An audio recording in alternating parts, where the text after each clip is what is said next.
जय किसान, जय जवान, जय किसान। हम सबसे पहले किसान आंदोलन में शहीद हुए सभी किसान शहीद भाइयों को सच्ची श्रद्धांजलि अर्पित करते हैं।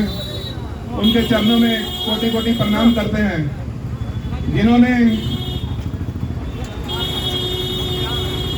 अपनी सहायताएं देकर पूरे देश की जनता को जगाने का काम किया या जन आंदोलन खड़ा किया। मगर पता नहीं क्यों हमारे माननीय प्रधानमंत्री जी को उनकी सहायताएं नजर नहीं आती हैं। वह क्यों करोड़ों किसानों को मार करके चार पूंजीपति और चार कारपोरेट घरानों के हाथ में खेती सौंपना चाहते हैं। हम माननीय प्रधानमंत्री से पूछना चाहते हैं कि आपकी क्या मजबूरी है? आप इतने उन चार घरानों के आगे इतने लाचार क्यों हैं? आप हमें बताएं।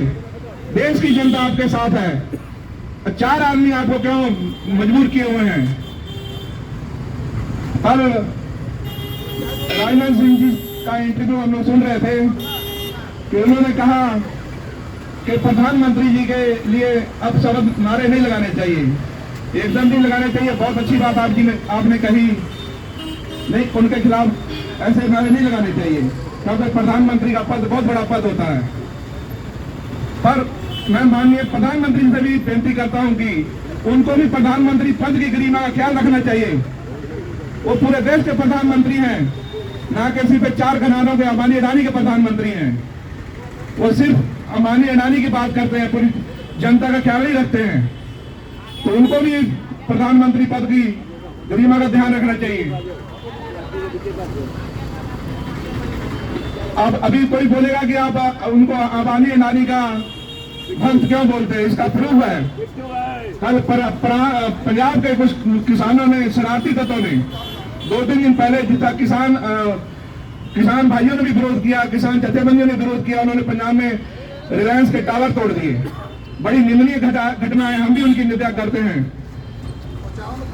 पर प्रधानमंत्री जी आपकी बात है, अब 40 किसान मर चुके हैं, आपका अभी तक कोई बयान नहीं आया।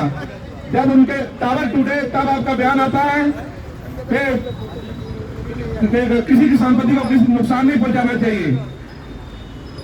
ये देश की संपत्ति से देश का नुकसान होता है, तो शांतिपूर्ण आंदोलन करना चाहिए।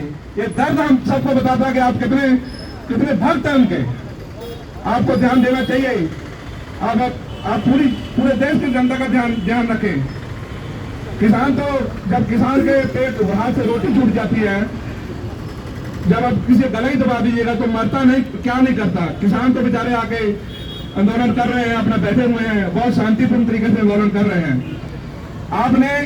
आपको बार बार हम यहाँ सुनते हैं कि सिर्फ पंजाब, हरियाणा और राजस्थान के किसान क्यों हैं? उसका भी एक बहुत बड़ा कारण है एमएसपी। एमएसपी का चलते उनके पास 4 पैसे हैं और उनके पास दिल्ली आने तक का खर्चा है, बैठने का खर्चा है। बाकी सब जगह के किसान भी आना चाहते हैं, लेकिन आपने पहले ही उनको आपने 2-2 हज़ार रुपये आप अकाउंट में डालते उसका मोहताज बना दिया है। आपने उसको वहां तक पहुंचने नहीं दिया, आपने एमएसपी उनको दी नहीं। अगर उनको भी एमएसपी मिली होती, आज वो भी दिल्ली के आंदोलन में पहुंचे होते। और जो थोड़ा बहुत पहुंचने चाहते हैं, कल आपने बिहार में लाठीचार्ज करवा दिया, वहाँ आपने रोक दिया। यूपी में जहाँ था बड़े किसान नेता उनको आपने नजर बंद करके रखा हुआ, और आप कहते हैं कि सिर्फ पंजाब के किसान बैठे हुए हैं। उनके बारे में मैं एक बात आपको बोलना चाहता हूँ कि पंजाब के जो किसान है, जो एक सिख समाज है, वो हिंदुस्तान में अल्पसंख्यक है। मैं आपसे गुजारिश करता हूँ और उम्मीद भी करता हूँ कि हिंदुस्तान में अल्पसंख्यकों का विशेष ध्यान रखना चाहिए आपको। लेकिन आप बार बार आप ये बात उठाते हैं कि सिख भाई बैठे हुए हैं, खाली सिख बैठे हुए हैं। ये कहीं ना कहीं आप पूरी जनता को अपने अल्पसंख्यक भाइयों के खिलाफ करने में लगे हुए हैं। इसलिए आपसे विनती करता हूं कि अल्पसंख्यकों का भी आप ख्याल रखें, और उम्मीद भी करता हूं कि आप उनका ध्यान रखेंगे।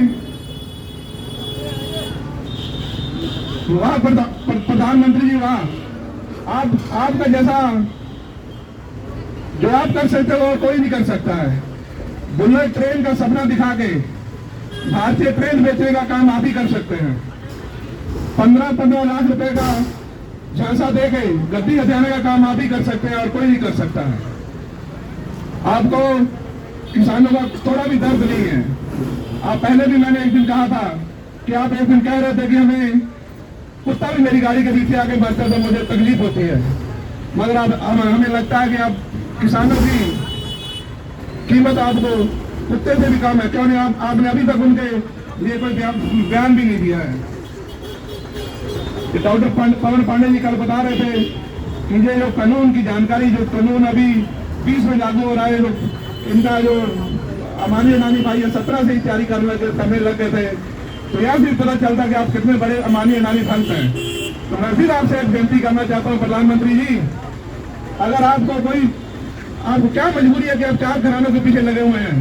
आप जनता को बताइए, आपको बताना चाहिए कि हमें मजबूरी है, पूरा भारत आपका साथ है। क्यों आप चार आदमियों को पीछे लग के अपने देश की, समाज की बेइज्जती करने में लगे और हजारों किसान मर रहे हैं? मैं इतनी बातें कहता हूँ, अपनी वाणी को विराम देता हूँ और सभी भाइयों का धन्यवाद करता हूँ, खासकर डॉक्टर पवन पांडे जी जो हमेशा हमारे साथ पहले दिन से लगे हुए, कदमा गुरुद्वारा कमेटी के धन्यवाद करता हूँ जो उन्होंने अपना पूरा प्रबंध किया। जय जवान, जय किसान, जय जवान, जय किसान।